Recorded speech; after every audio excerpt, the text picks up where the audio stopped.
Hey, it is Smooth Tim and Larry E. And hey, man, Larry, how you doing tonight, buddy? All right, man. I was just checking myself out on the camera before you Was you popped checking on out real to make quick. sure you were buffing stuff? Yeah, I see you got your wife beater on, got your arms, got those 14-inch pythons hanging out. I was checking the guns out. You know what Just I'm saying? so Yeah, you got to promote that LRE fitness, man. That's what that's all just about, instead of too. wearing the shirt, I'll just show you the goods. It's You know to what I'm show you saying? the good. What happens when you work out, when you take good care of your body.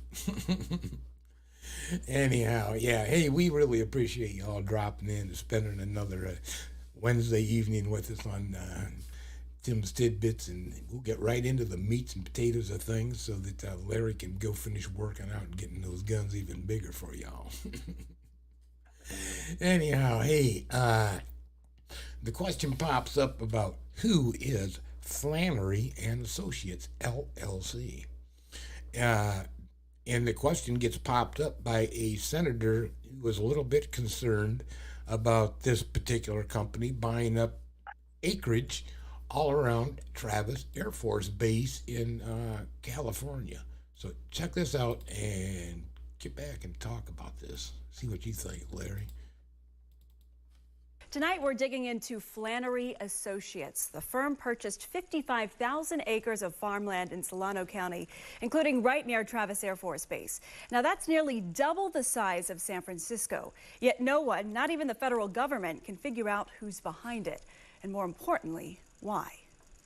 Federal officials say a mysterious company has purchased nearly $1 billion of land surrounding Travis Air Force Base, one of the most critical military bases in the western U.S. Democratic Congressman John Garamendi raised the alarm to the U.S. Air Force, prompting a federal investigation.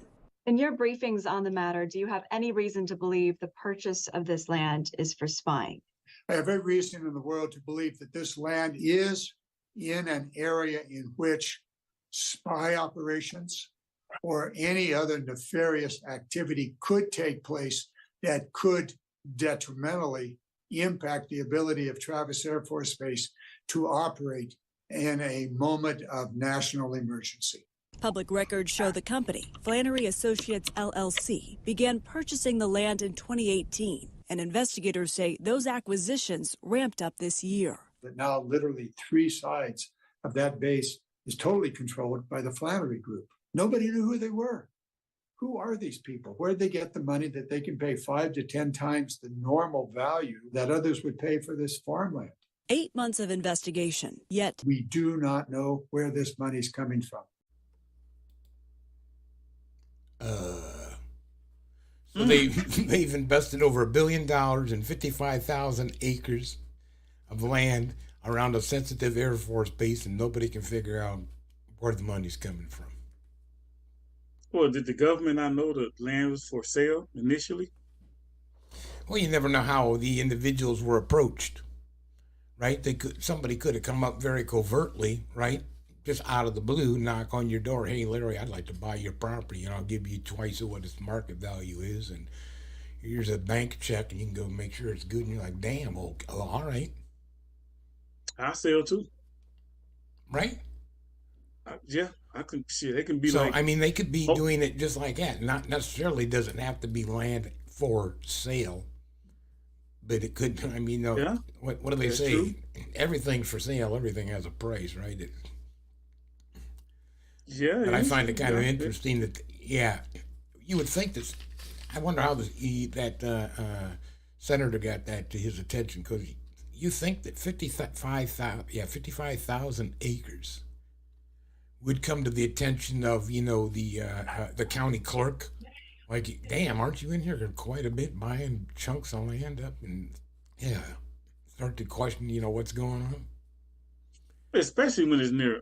If we know the military, I know the military. You usually around military bases, it's usually regular houses and stuff like that, and this and this and this and this or whatever. So I've never seen a military base where there's so much excess land. I don't know. It's just kind of crazy because I've never seen this happen. So I don't think anyone's ever seen anything like this happen before in U.S. history, where someone just an anonymous person just buys all this land for what apparent reason. Now, of course, conspiracy theory, they're spying on us. So Well, just like I don't know. in January, we talked about that, Larry, with the Yeah, China company in North Dakota that was buying it by the Grand Forks, North Dakota Air Force Base.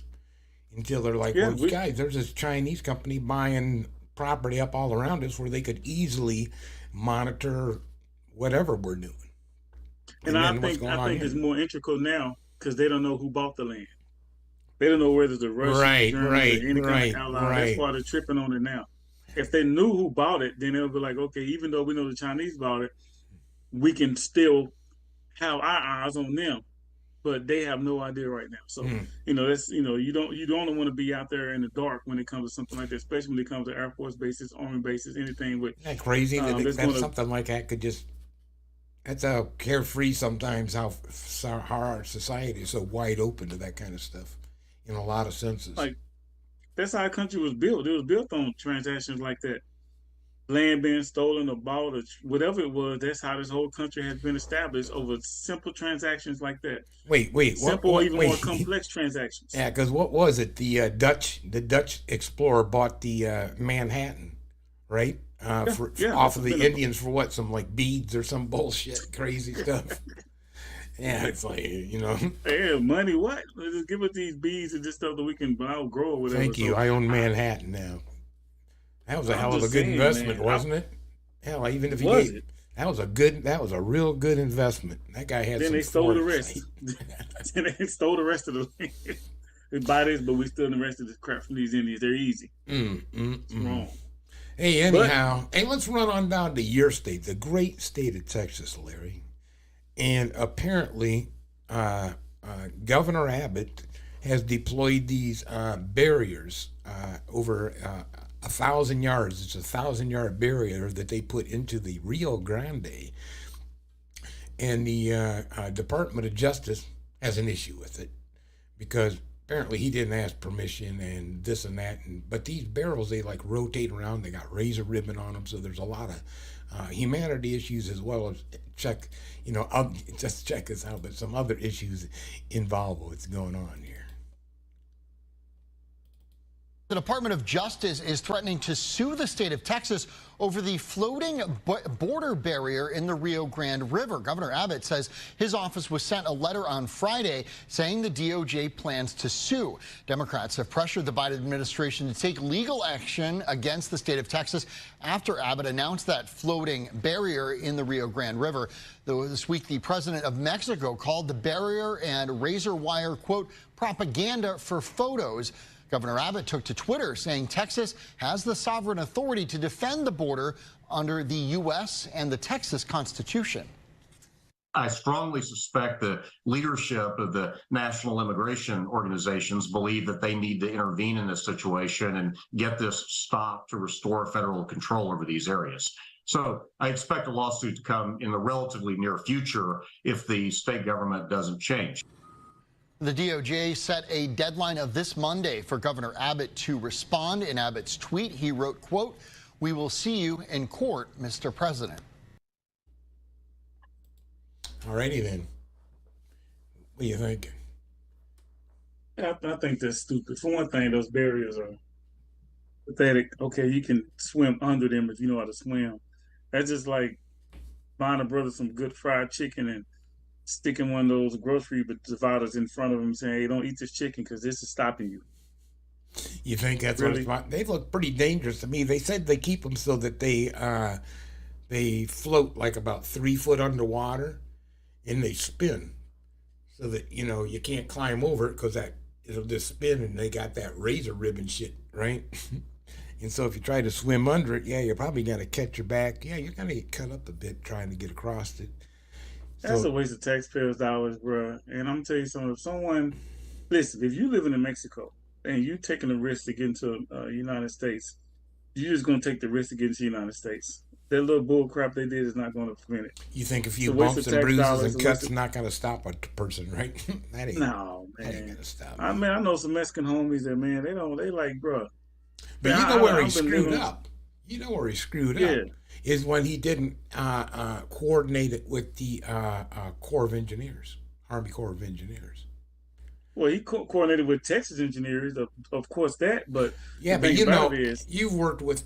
Anytime they do anything when it comes to waterways, rivers, and lakes, who's always in charge of dredging or any type of you got to get permission. You have to get permission from the Army Corps of Engineers. That's not your personal tank in your backyard. That's not nothing on your personal property. Right. It affects a whole lot of other things. That's why you're supposed to consult them and get their holy blessings before. I mean, I've lived up around Lake Erie all my life.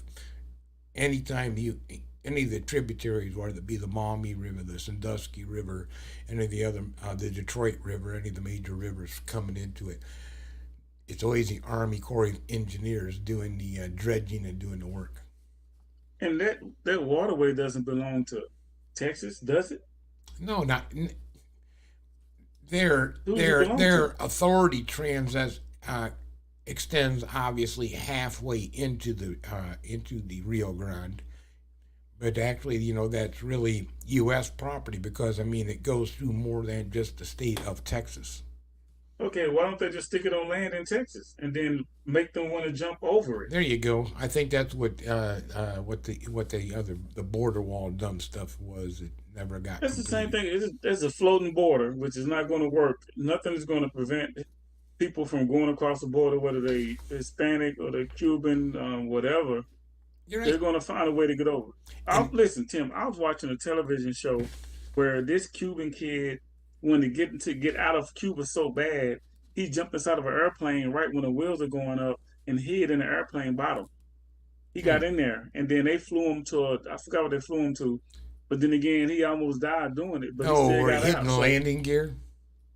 Yeah, he hit the landing gear. When it went up, it was big enough. He got on the wheels. Not recommended to our viewers.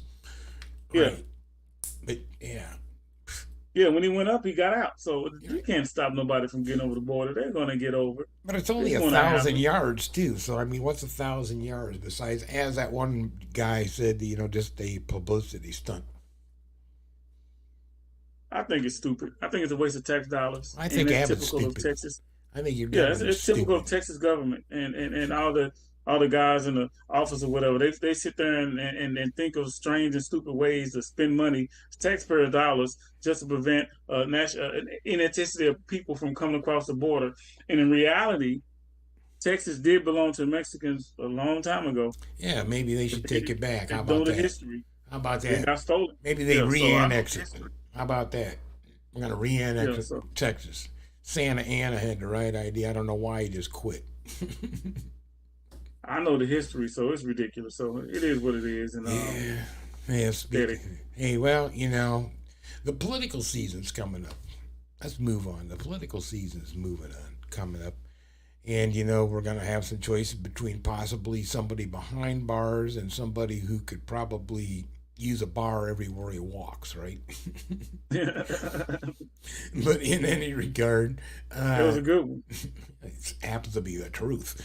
But we've talked about a friend that comes sometimes and makes our asshole of the week, Marjorie Taylor Greene, right? Mm-hmm. Last week she was and it's still going on this week. It's called Turning Point USA, and they're having this conference, and it's a religious, right-wing, Republican supporting type of convention. But in any regard, Marjorie's speech was there actually, I think, to really try to shut Biden down, let us know how bad he was doing. She did a comparison, and check it out.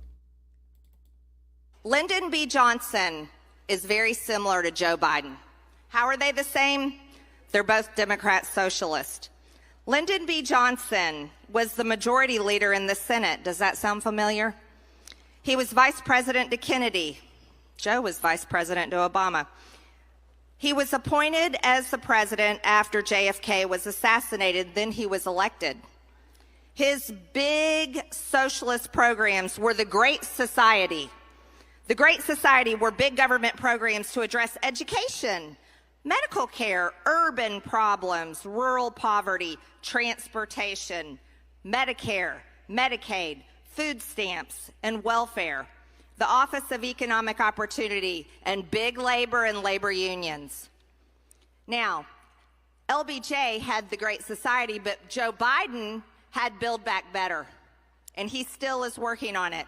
The largest public investment in social infrastructure and environmental programs that is actually finishing what FDR started, that LBJ expanded on, and Joe Biden is attempting to complete.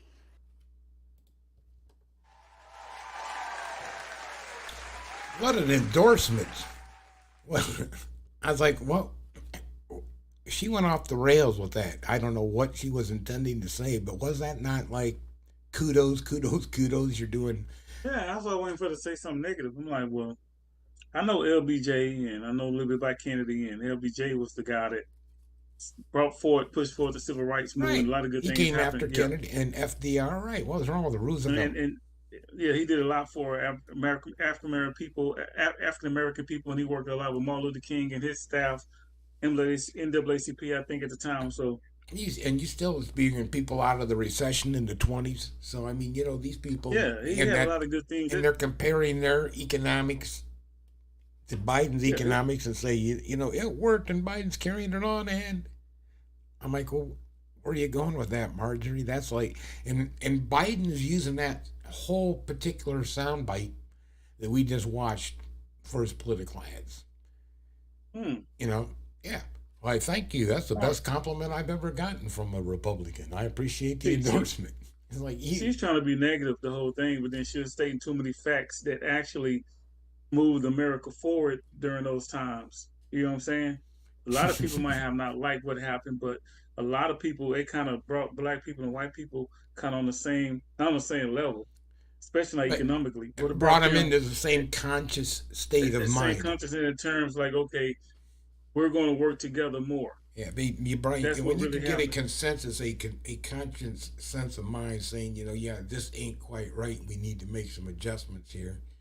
And I might not like the way you want to adjust it, or I am adjusting it, but working together, at least you're working together, not like we are present day. Y'all might still be the ends, but y'all do have a point. You're still the end. Yeah, I was amazed at that. And you got a point.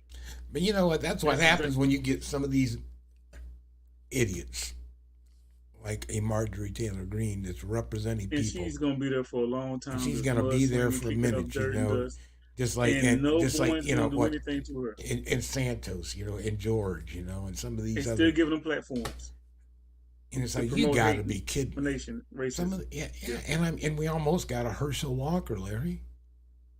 That would have been disastrous for black people. I think we'd have gave up then. I think if they wouldn't have really came out hard on the him having children all over the place and actually paying for another woman's abortion, right? That's kind of what sank his boat. Besides the fact that he's like flashing a badge, I'm a cop, and some of the other crap, but that's no worse than this girl we was just listening to. It just showed that he was gullible, he was an idiot, and then he wasn't capable of doing what they needed him to do. And the other guy is capable, but not saying the other guy is clean because they don't tell him what his dirt is, but he's a politician, so I'm pretty sure he's way more dirty than Herschel Walker is. And he's swagging. The person swagging. What do they say about that person that's pointing the finger? Oh yeah, you got how many pointing back at you? Yeah, Herschel is regular stupid. The other guy's Herschel is regular dirty. The other guy's politically dirty. I'd rather deal with a regular dirty guy than a politically dirty guy. At least with a Herschel, you know what you're up against, right? You know exactly what's coming. Exactly. You see it coming. So the other guy, you can't ever see that come from politicians. They get you every time. Yeah. Speaking of politics, let's move on down the list. In Florida, decided to pass a law that set new standards in their educational program for the teaching of Black history. You're digging it deep. Let's keep on digging. So let's just check it out, and let's get back and have a discussion on this one. At another flashpoint in Florida over race and education. The State Board of Education just approved new rules for how to teach Black history in public schools. And according to the Washington Post, the new standards say students should learn that enslaved people developed skills that, quote, could be applied for their personal benefit. And that during lessons about mob violence against Black residents, teachers should include acts of violence perpetrated against and by African Americans. This would be like teaching the Holocaust, saying that there were some good things that Jewish brothers and sisters picked up in those death camps that, should they survive, would be helpful for them to make their way in life. This is ludicrous. This was an institution of enslavement. Now they're saying we should teach both Rosa Parks and Thomas Jefferson. No problem there, except to say that Thomas Jefferson, while being a creative interpreter of American history and a contributor as a founding father, was also enslaving human beings. Rosa Parks was not. So this false equivalency between experiences of African American people and others being dictated to by the state of Florida is a grave disservice to true education in America. And those who are on the right wing, who supposedly want to keep government out of the classroom and the bedroom, are doing the exact opposite. Yeah, what do you think about Florida? Got a good idea about teaching that somehow Black people benefited from being enslaved?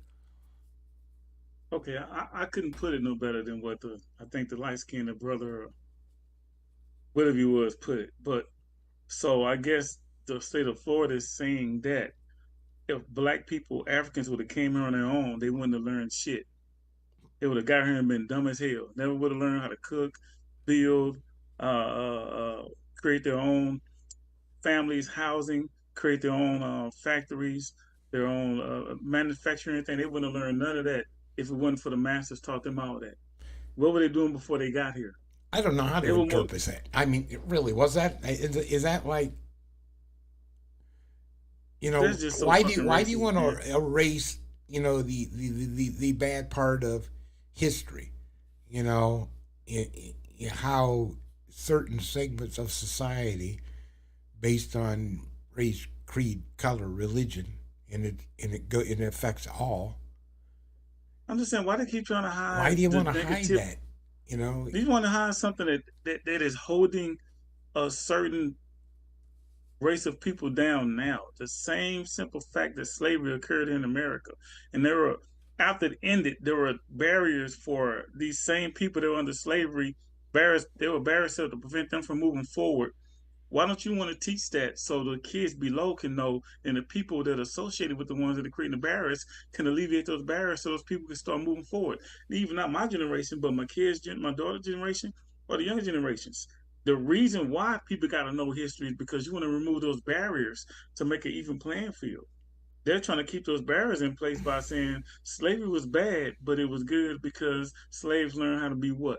Obedient, learn how to be better slaves, learn how to be what? How you learn how to, what do you learn? Well, you may have learned some farming skills. You may have learned some cooking skills. You may have learned how to brush a horse. I don't know what kind of insane those shit Africans that is. African people were self-sufficient in Africa.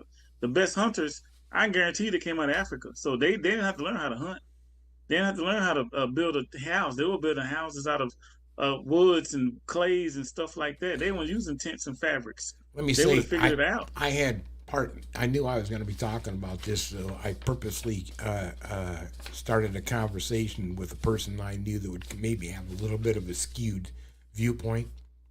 Mm-hmm. And, well, you did have, the house slaves, and a lot of times they learned, finances and all this, and I'm like, and they started coming up with and I said, so you had 1/10 of 1% of the slaves that may have been treated okay, and the other ones that were out there getting their asses kicked or having multiple people bang them because they're, what I'm saying, they're just they're a piece of property, But the other slaves. How can you look at it in any positive light other than it was wrong? Slavery is wrong across the board. It doesn't matter, right? It's period, whether it's the Jews or the Irish or the Black Africans or the Indians that were enslaved, or whatever, whoever, slavery is wrong. Do your own work. And if someone does work for you, pay them, whether you pay them in salt, whether you pay them in dollars, whether you pay them in horses, or whatever, you pay them. Slavery is wrong. It's just in America, we still got this black cloud hanging over us, and it always consists of black against white people because of the stigma of slavery and because the barriers that were put up after slavery ended to keep African Americans down, because we couldn't go back home, so we were stuck here. But you said something earlier that made me think. I was thinking when you was talking about it earlier. It reminds me, what doesn't kill you makes you stronger. It does, but you should. But you need to learn from that, right? Just like when you get when you're on a sports team and you get your butt whipped, you learn, right? You know, the experience wasn't good and everything else, but you learned and you grew from that, and you pass that knowledge on when you're coaching, right? So how are you to coach the youth, so to speak? How are you to mentor? How are you to mentor when you're stifled with the information? Well, I know a lot. I'd love to tell you, but they say no, I can't. So how's that? Isn't that really, violating your freedom of speech in some senses? That's violating every. I'll go back to this. Larry,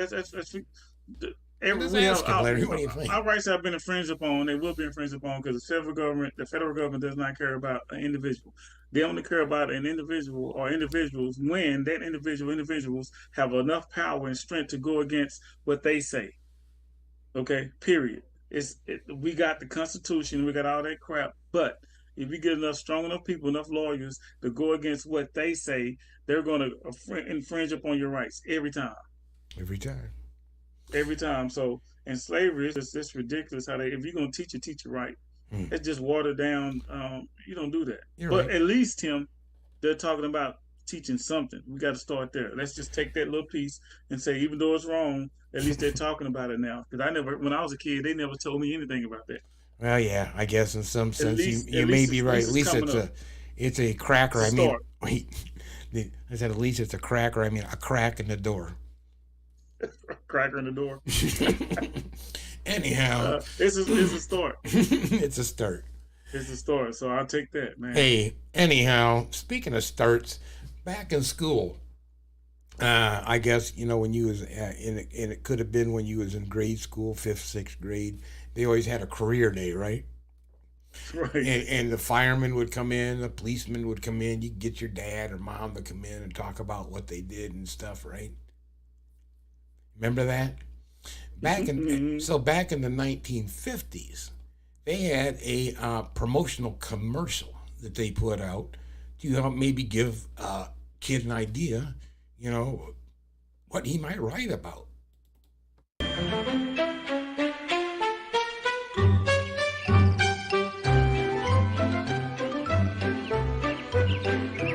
School's out for the day, and some of the gang is headed off to old Mr. Johnson's vacant lot to throw the ball around. Not today, fellas, Billy tells them. I've got a homework assignment. Good job, Billy. With career day coming up, Billy's head is spinning with possibilities. What kind of man will he become? Now, more than ever, Billy's determined to do a good job. Dad's home. Billy's dad is a fudge packer. Father needs to relax after a long and draining day. Mother tries her best to help him loosen up.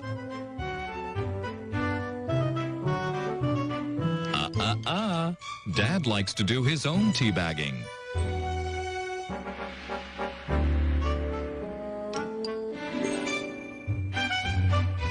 What's that? A knock at the back door.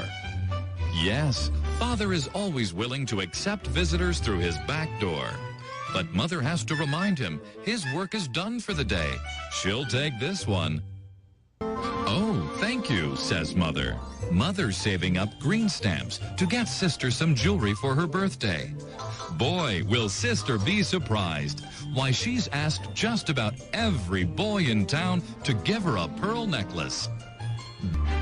No matter how long and hard a day Dad's had fudge packing, he's never too tired to toss the salad. It wasn't until I was a few years older that I knew fudge packing was right for me. Gee, Dad, I guess I never really knew what you did at work. He comes early 5 days a week to the Creamy Pleasures Candy Factory, where, as a head supervisor, Father has several men under him and likes to stay on top of things. He knows there will be less friction if his men work together as a well-oiled machine. Father is a courteous boss. He knows Mr. Stevens appreciates the gesture of having his stool pushed in. But he also understands that it's important to maintain his position, and he must be a little rigid. Yes, Father keeps a tight grip on things, and in the end is satisfied each and every day. And so, young Billy, that is my day.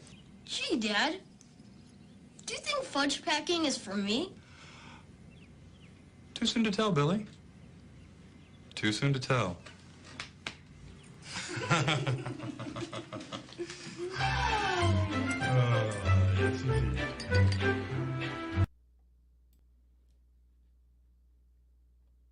Yeah. So, what do you think about Career Day?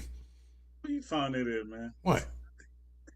There's so many sexual overtones. Wait, Catch all that. I caught all that, man. Boy, LGBTQ would love that video. I tell you that. If they understand. You disrespecting my heterosexuality with that video, man. I was like, wait a minute. Wait, which part? Which part did it? Wait a minute. It's pushing his stool. My dad's he's never too tired to toss the salad. I was tripping when tossing the salad. I'm like, what the fudge packing? When he said fudge packing, I said, here we go. When I heard that word, I said, oh, I'm waiting for him. Yeah, the fudge packer came out, then he just pushing stool in came later and tossing salad. And then when the guy was down there with the box and he came up like it was giving him creamy pleasure. Walked out with the thing and it was a lot of people probably didn't get all those jokes in between. You know, back in the day, no. I mean, you think about what they used to get away with. I mean, they used to have doctors and dentists doing cigarette advertisements, right? Right. They had commercials with straight sex stuff on there. I didn't know because I went into that like that when I was a kid. I didn't get into like you didn't catch the little stuff that they were saying. Yeah, I wasn't one of those kids. First time I actually got down with a female, I was in my late teens, like 19, 20 or something like that. So. I didn't get down like that, and it's funny though. No, that one tripped me out. I do remember Career Day because I know my mom was a stay-at-home mom, and she come to school for Career Day just to whoop me because she knew I was doing something wrong. So let me ask you something straight. Something straight. Your dad's a fudge packer. You're gonna ask him to come in and tell the rest of the class that that's what he does. He packs fudge all day long. See, this how it was. I mean, no. When I grew up. The real parents, they didn't have great careers. So if your parents showed up at school, it was usually on parole. What was that day when the parents came in? It was usually on parole. So, exactly. Or open night when the parents come in, check all your stuff on the wall, check your grades, and see how you're doing. I forgot what it was called. But your parents would show up, and then it'd be like after school, and then you go to the classroom, and every time my mama showed up or whatever, I got a whooping before I went. And then it was so bad that I got a whooping after I left. Open house or something. Not open house, but it was it's kind of like Career Day, but the parents come show up and check on your progress like mid-year. Like a parent-teachers conference. Teachers conference, but like all the parents are invited to come. It ain't just a single thing. Yeah, I know what you're talking about. Yeah, you come in and look at the classroom. You got all the crazy drawings that you did that's up on the wall, and you wish they wouldn't have put that up there. and I couldn't draw, and I got in trouble every day. So, and then like career day, we didn't want our daddies up there. Half of us didn't have no daddies. On top of that, like you said. And the other daddies, they were like ghetto hooded out, drunk, and they were mean. I grew up in an era when there wasn't good daddies in my era. They My were daddy was horrible gonna fathers. come to career day, but he couldn't post bond, so Yeah, or it could have been just one or two good daddies, and maybe one of them were good, the PE teacher, and maybe two or three fathers outside of that were black that were good. The rest of them were trash. that's horrible. Yeah, Yeah. I thought that was good for a laugh. I just wanted to put a smile on That was everybody's funny. When he face, said fudge packer, I saw it coming. I So said, you here we know, go. if you want to have a career in fudge packing, you can rewatch that video and get all the tips. Oh, bro, it was fun. Hey, let me ask you a question. If you seen your boss, the store manager, okay, the assistant manager doing something wrong, would you say something, do something about it? Would you think, geez, I don't know, this is such a great thing? Anyhow, It depends. Yeah, it does depend. We'll come back and talk about it. Let's check it out. Talk about that. Because I got something I can add to that. Check it out. This has happened, and I don't know what to say. And make a choice. Really? A police officer pulled over an important police official. Dodge Charger. He goes back to his patrol car to call it in. Guess who I just pulled over? Who? Yarborough. Really? Yeah, the chief deputy driving a Dodge Charger, a souped-up Dodge Charger belongs to the sheriff's office. I just clocked this 96 in a 35. This is body cam video of the traffic stop in Georgia. The driver of the allegedly speeding car was Henry County Chief Deputy Michael Yarborough. A spokesperson for the sheriff's office confirmed to CNN that Yarborough was on duty at the time of the incident, but was not driving with his lights or sirens on. Should I write him? Hey, just listen, it's your traffic stop. You do what you think you should do. I mean, I'm not telling you one way or the other. You want to stop, do a 96 and a 35. Okay. Well, you know I don't care for him, so I'm going to write his Well, that's entirely up to you. All right. The chief deputy is given a ticket. If you would sign right here. It's got a court date, time it's a must appear. Yes, sir. Please slow down and have a safe day. In a statement, the Henry County Sheriff said Chief Deputy Yarborough reported to me immediately after the traffic stop occurred that he was issued a citation for speeding. After reviewing the facts of the incident, I suspended the Chief Deputy for 40 hours without pay for the severity of the traffic citation. This is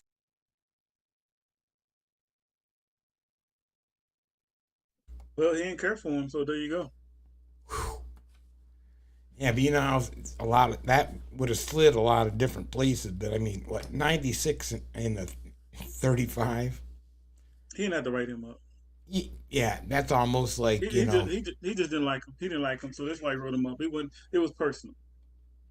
I'm like, it was personal. So you think? I guess the next cop he's gonna catch speeding, is he gonna write him up? No, he did that because he don't like him and it's bullshit. And I'm like this, Tim. I had a store manager I worked with that was stealing from the store. I was asset protection manager. He would send me off to do tasks and have me doing some of the stuff, but I'm thinking that he's being honorable, and he was actually stealing from the store. And you didn't know that what he had you doing was. Well, what he was doing is we would have like contests where if our employees to do well, he'll go buy like movie tickets and stuff like that and allegedly pass them out to him. Sometimes I would go pick them up for him, and then what we'll do is when you get the tickets, you got to write it off and then give it to the booth manager. Right. He never wrote that stuff off. So he would take funds as a store manager and never write it off. And he finally got caught because the booth manager was not saying anything, but she was going to get in trouble. So she told on him. Right. Misappropriating funds. That she wouldn't provide the receipts. They were asking her for the receipts. She said she don't have them. Why you don't have them? Because he didn't give them to me. And then his excuse is, right? Yeah.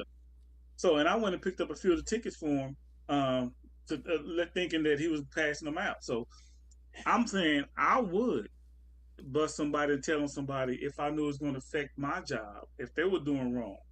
Now, another instance, I knew another store manager that was messing around with one of the females, which is, you shouldn't, it's not insubordination, but it's, what do you call it when you're messing with the, Dipping your pin in the company ink? Yeah, pretty much. You shouldn't be involved with females. So he was involved with a female in the department. He was a store manager, and I'm loss prevention. See him on the camera, and I could have said something, snitched on him. But yeah, no, that's sexual harassment at work. I mean, you know. Well, either way, it's not sexual harassment, but it's not insubordination, but it's the other word when you're not supposed to be involved in a relationship with your employees. Yeah, right. Employees and employees. What's it called? You know what I'm not supposed to be not dipping your pen in the company ink. That's what I've always. Yeah. So and I didn't. do it. That didn't affect me. That didn't affect me. And if he would have got caught, it'd have been between him and her. So it depends on how it would affect me. But he just did that because he just being an asshole. He didn't like the guy. He didn't have to write that guy up. I would have, and you think about it because it's all on camera. Nowadays, I mean, your hand's forced. As soon as I pull you over, just like, okay, how the video camera works on the police vehicle is when they turn their lights on, it takes the 30 seconds of the recorded material before you turn your lights on, so that if you need to show probable cause, and it will also record 30 seconds after you've turned your overheads off. So that entire time, 30 seconds before, 30 seconds after, is on record. Besides the fact that he had a body cam on him also, right? Right. So now what are you going to have as a passerby or whatever, or maybe even somebody that's seen this clown driving, almost 100 miles an hour down a 35-mile-an-hour street, came down to say, it's about time you pulled this ass over. Oh, it's a cop. And then he finds out later on that he got, you know what I'm saying? There's too many consequences. Sorry about your luck. You shouldn't have been frickin' speeding. He shouldn't have been speeding, period, because he's a law enforcement officer. I say sorry about his luck. Too bad. Yeah, he shouldn't have been too many consequences now just to sit there and try to turn a blind eye to it just because he's a cop. I'm not saying he didn't deserve it. I'm not saying he didn't deserve the ticket, because he deserved it because he was breaking the law. He should have been held accountable like he's going to hold somebody else accountable. I'm like, in some instances, when you know someone is supposed to be in your area, part of your circle, you say, hey man, slow down. They start talking shit. Okay, take this ticket then. Why were you driving fast? What happened? What's going on? You know better. I talked to the guy and whatever, and then, hey, this is what, whatever the conversation goes, they start being a dick about it, then bam, ticket them up. Then you wonder whatever beef, was going on with him and this officer who pulled him over before also. It's personal. So it was more personal than it was big, but it was more personal than it was professional. So, but he could have gave him a warning, but fuck it. It is what it is. I'm glad it wasn't me getting a ticket. Is what it is. Remember back in the day when during Dallas, thing was who shot JR. Mm-hmm. Now, and then they had some ideas in that. Now you've seen this stuff coming up lately on social media about Tupac, right? And with Keefe D talking all this garbage. Have you seen this? Mm-mm. Oh, anyhow. I've seen a bunch of it, but I don't know if I've seen this one. Watch the video. It'll maybe explain a little bit about what's going on. So Carol says anything in that home that could link Keefe D to the car involved in the crime, including registration, receipts, or photographs, would be significant. I didn't think there'd ever be any more steps taken in this case. It's 27 years old. I can tell you exactly why it happened. It's happened because of Keefe D running his mouth. Keefe D is the uncle of Orlando Anderson, the man who police have long believed shot and killed Tupac Shakur. Anderson died shortly after Tupac in an unrelated shooting in L.A. The search warrant was executed at Keefe D's home in Henderson Monday night. According to former LAPD detective Greg Kading, Keefe D told police that his nephew killed Tupac. They never charged Keefe D because he was helping with the investigation. But recently, Keefe D has written a book and made TV appearances detailing his involvement in Tupac's death. Bragging that he's the one who handed Orlando Anderson a gun, and subsequently that gun is used to shoot Tupac. So he's openly saying that he's, a significant part of this whole murder.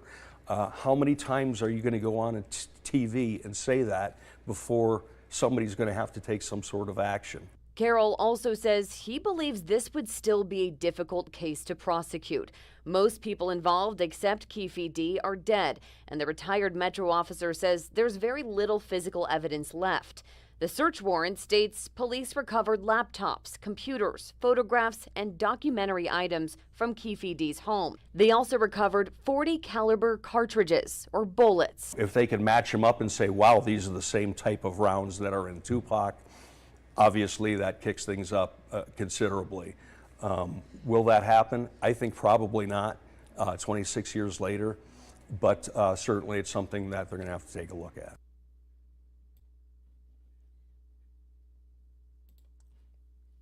Thoughts? Keefe D's got a big mouth and trying to get a book deal and TV deals, trying to put some money in his pockets. Now he might be, what, putting his ass back in prison?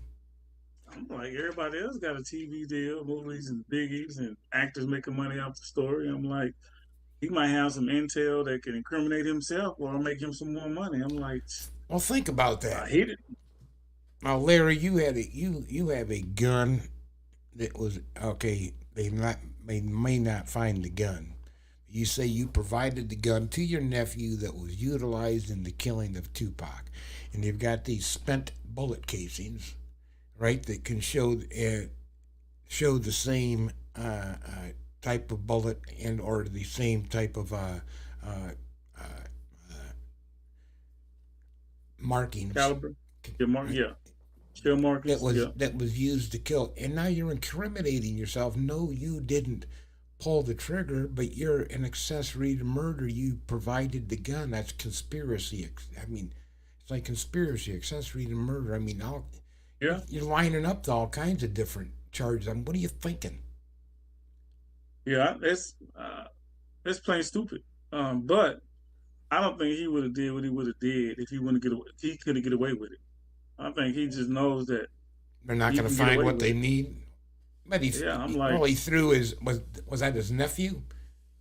He said his nephew has passed away though. That he threw under the bus. So. Well, he's the one that did it. You know? But he didn't do it, so you can't charge me with the murder. Right. But I can tell you who did. But yeah. And he was working with the police initially about the murder. Yeah, that's an interesting story. That was a travesty. The whole issue between Biggie and Tupac never should have happened. And I mean, I don't know what, you see all kinds of different stories on why and hows, right? But two people that were originally friends, and then you got all this shit corrupting you. I'm a hip hop head, but I was never into gangster rap. I was never into rap when men call women bitches and hoes, and how women have to try to rap like guys in a sexual way where they can get publicity or whatever. I was never into the NWA and all that. So I never liked Biggie and Tupac when they got to the gangster stuff. I liked Tupac and Biggie when they were talking about real hip hop, right? Explaining where they're from, in the early days, how they got to where they were.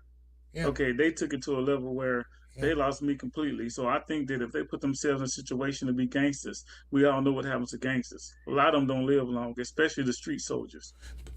Right. Well, speaking of that, because that Keefe D is a gangster. He's a member of the Southside Compton Cops. That's what they call themselves.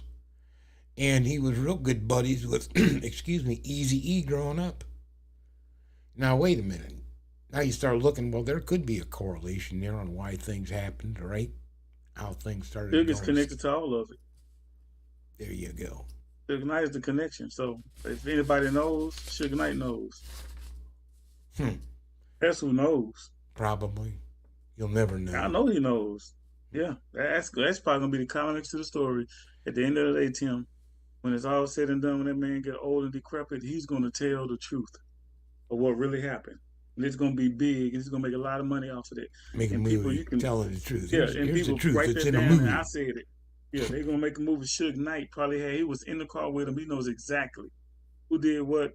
And Suge Knight is connected with Eazy and all those Compton guys and Vegas guys. He's connected So to all those you don't guys. think So it was he this knows who did it. Orlando Anderson guy? If it wasn't him, Suge knows who did it. Keefy D says he does. So we'll figure it out. You're right. Who knows? I don't know what Suge has to say. All right. But I'm like, I said, if you play Russian roulette, sometimes your ass gonna get shot in the head. It is what it is. Damn straight. Anyhow, hey, let's get to your favorite part of the show and who may be our asshole of the week. Well, I think most everybody knows, and I mean, it doesn't take an Einstein to figure out how this one made the grade. On the ground, you're gonna get bit. Come to me, man. Do not let them, don't release the dog. Do not release the dog with his hands up. Do not release the dog with his hands up. Do not release the dog with his hands up. Don't. Do not. Get the dog off of it. Get the dog off of it. Get the dog. Out the dog. Let the cat. Let the cat. Get the cat. Get the dog off.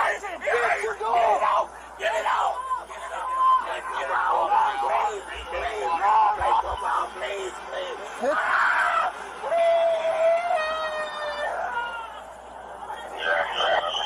I got some questions. Yeah.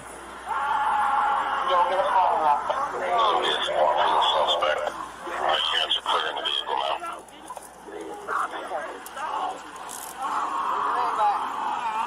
Put your hand back. Give me your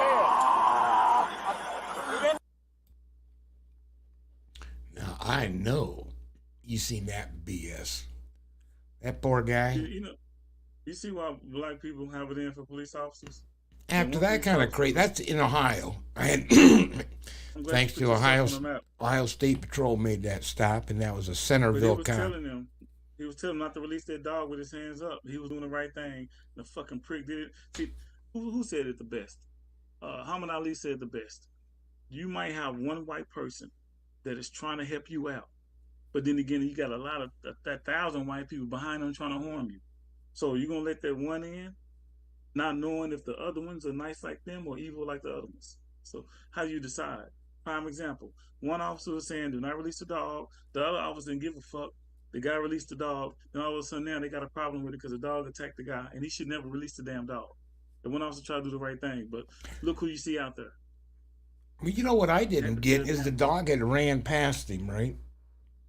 And then he's back there and pointing, hey, no, here. And the guy's on the ground. I mean, what was and apparently he's had disciplinary issues before. I did a little bit more research, whatever this clown, I don't even know his name yet. He's had issues before, disciplinary issues. He doesn't even need to be a freaking cop because that's just ridiculous. I'm saying to all those cops, why do you need a fucking dog? He's not hiding under no cars, or you don't need a dog. I'm like, he's out in the wide open. That's fucking stupid. That's fucking just the police policy need to change. That dog's never been used in this situation. And if the dog was attacking him, why didn't tase the damn dog and get him off the damn man? They got to fucking tase him. Tase the fucking dog, man. You tase the goddamn human being like they're dogs or animals. Tase the damn dog. Get him off the damn man. The man is already subdued. Yeah, it's sickening. I don't want to do my person where's the elevation of force? It's just like all of a sudden you're gonna from doing nothing to throwing an attack dog on the guy and having him getting frickin' mauled. And the guy, like you say, was on his knees with his hands up. What was the threat? The other officer said, "Do not release the dog," right. But he was doing the right thing. Yeah, he got his hands up.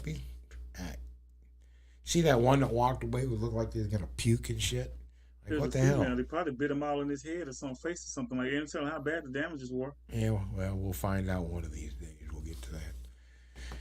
I hate that kind of bad shit. Let's go to full cam, so Larry. Let's get on to something good here for just one moment. Tell us something good. Oh, it's tough to follow that, Tim. Okay, listen. People just check me out on Instagram or Facebook. LRE Fitness Solutions. We keep you moving. I haven't posted anything lately, so I'm still working on getting past some injuries that I occurred on my, from me working out or trying to work out and with other customers. So Instagram, Facebook, LRE Fitness Solutions. We keep you moving. Listen, people. I always say this when it comes to picking a personal trainer, and I stay away from lifting weights and stuff like that when it comes to teaching a person how to lift the weights, because you might not be in that mind frame to get stronger or bigger or whatever. So make sure you choose your personal trainer that's going to work around in your scope, what you want to do, what it goes you want to achieve. If you want to get muscular and big or whatever, find you a personal trainer that's muscular, that has size and all that. If you want to work on endurance and weight loss, find your personal trainer that's into that so they can teach you those aspects. Because a lot of the big bodybuilding personal trainers don't do a lot of cardio. And you need a lot of cardio to run away from dogs. When the police put them on you, they're going to bite the shit out of you. So best thing to do is find your cardio personal trainers you can run from dogs. You can find me on Facebook or Instagram, LRE Fitness Solutions. We keep you running away from dogs that's going to bite your ass. There it is. That made me mad, Tim. Yeah, well, don't make me mad. It'll get me in shape so I can fight a dog. So you can fight a dog. That made me mad. Okay. Well, I don't blame you one bit on that, man. That's wrong. I mean, we just covered the whole. Like that was wrong what they did. Okay. It was beyond wrong what they did. I mean, not just Let's give wrong. them some wisdom, Tim. How we gonna make these people better? I'll tell you. What we need to do. One of the penalties for refusing to participate in politics is that you end up being governed or led by your inferior. So you got a choice. You can get out there and make a difference, or we can sit in here and bitch all day, and Larry and I can just fulfill you. Because, I mean, weekly we can give you a whole gambit of things that people have done stupid. But we would really appreciate it if you would get out there and make a difference. But I'll tell you what, until next week, hey, Larry, let's tell them we appreciate you tuning on in, and stay in shape. Peace. Be informed. Yeah, I guess. That's it. Bye.